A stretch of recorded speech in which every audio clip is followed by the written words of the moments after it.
జీవితమంటే కల కాదు, అది కవులు రచించే కథ కాదు.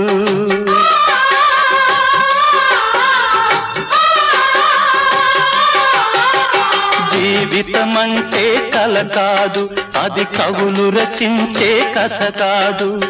కనుమరుగైనది సిరి కాదు, అది మనదని తలచుట సరికాదు.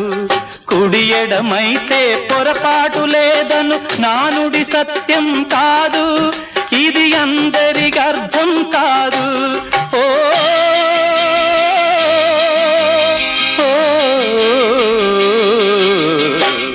వేగు చుక్క మొలిచింది, వేకువ పొడ చూపింది, తూర్పు తెల్లవారక ముందే కాలం మాటేసింది, నా కళ్ళను కాటేసింది, కాలం మాటేసింది.